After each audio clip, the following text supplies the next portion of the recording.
দুনিয়ার মাঝে মাছর কদর চিনলে, মাছর কদর জানলে বাঙালিয়ে জানে। কারণ কিতা বলে বাঙালিয়ে মাছ কিভাবে খায় একটা বাঙালি ছাড়া দুনিয়ার অন্য কোনো জাতীয় বুঝে না, জানে না। আমেরিকার খ্রিস্টানও তারে গিয়ে ইংলিশও তারে যদি হোক বলে ইলিশ মাছ কিলা খাইন খোসাইন, হে কইতে পারবো? তার বংশও খাইছে না, মাতই না।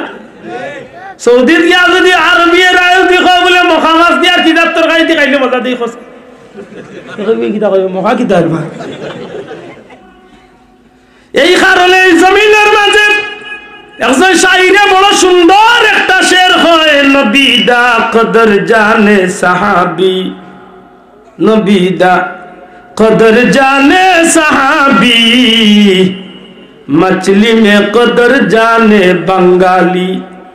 দুনিয়ার মাঝে মাছর কদর চিনলে, মাছর কদর জানলে বাঙালিয়ে জানে। কারণ কিতা বলে বাঙালিয়ে মাছ কিভাবে খায় একটা বাঙালি ছাড়া দুনিয়ার অন্য কোনো জাতীয় বুঝে না, জানে না। আমেরিকার খ্রিস্টানও তারে গিয়ে ইংলিশও তারে যদি হোক বলে ইলিশ মাছ কিলা খাইন খোসাইন, হে কইতে পারবো? তার বংশও খাইছে না, মাতই না। সৌদি দিয়া যদি আরবি রায়তি খাও বলে মখা মাছ দিয়া কিতাব তরকারি দি খাইলে মজা দেই খোসা কইবে কিতা কইবে মখা কিতা আরবা, মাতই না। দুনিয়ার কোন দেশের মানুষ এতটা জানে না। আর বাঙালিয়ে যদি মাত্র 100 টাকার ইসা লইয়া আনে বাজার তুলে লতা দিয়া নাগা মরিস লগে ঈদ লোক দিয়া কিলা জুইত করা যায় হেসিনে এমন খানি দিব চাষে কিলারে কইন পর্যন্ত লইয়া খাই খায়।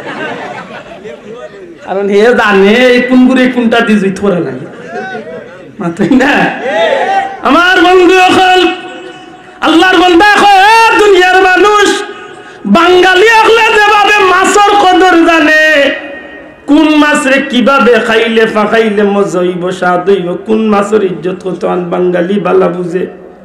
ঠিক তেমনি ভাবে সারা পৃথিবীর মাঝে যদি নবীর কদর নবীর ইজ্জত সম্পর্কে মানুষরে জিকাও সঠিক জবাব পাইতে নাই। নবীর ইজ্জত কত খান ইকান জানতে হইলে নবীর সাহাবী হলরে জিকাও। নবীর শান নবীর সাহাবী হলে বেশি জানে। আমার বন্ধু হল আজকের যুগে যদি কোনো মুসলমানের বাচ্চারে এমন একটা ফতোয়া যদি হুনাইয়া দেই, বাবা শিরিক কইয়া আব্দুল্লাহ আদরে মুশরিক বানাইয়া সাথে সাথে কতলর অর্ডার দিলাইব।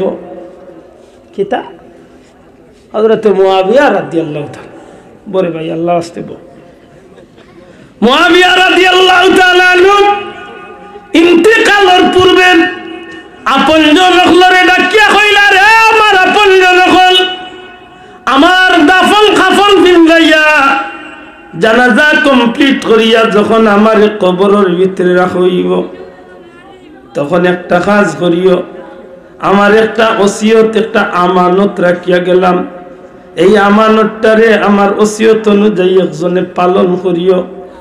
আমার কবরের মাঝে লামিয়া আমার খাফন রে হরাইয়া মুখ এবং বুকুর উপরের মাঝে এই ছোট্ট পুতলার মাঝে বা মশার মাঝে যে জিনিসটা আছে ওগুলা আমার চকুর উপরে মুখের উপরে বুকুর উপরে চিত্রাইয়া চিত্রাইয়া দিও।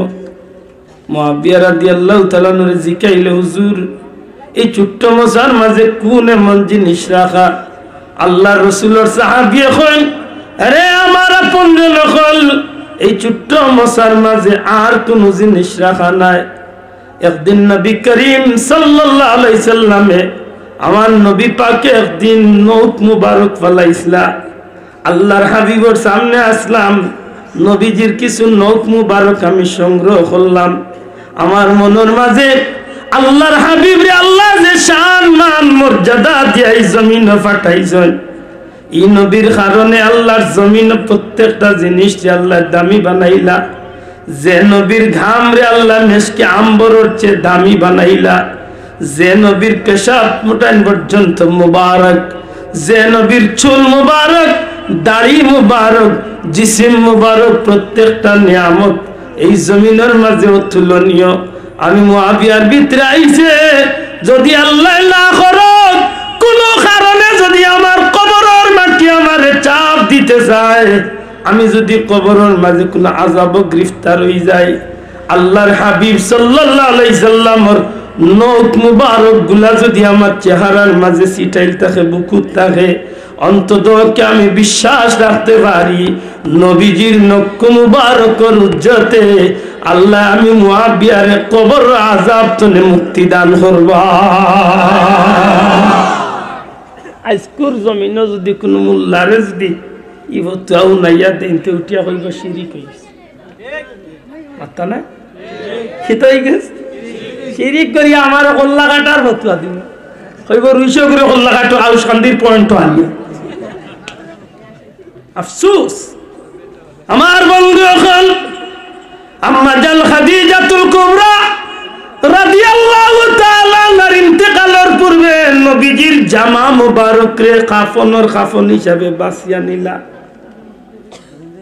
ইয়া রাসূলুল্লাহ, আমার ইন্তেকালের বাদে আপনার পাঞ্জাবি পুরানো একটা পাঞ্জাবি দিয়ে আমার কাফন পরাইয়া দিবা।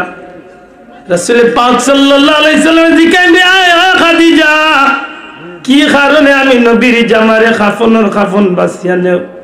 ইয়া রাসূলুল্লাহ, আপনি নবী কইছেন কবরের মাটি মানুষের চাপ দিব।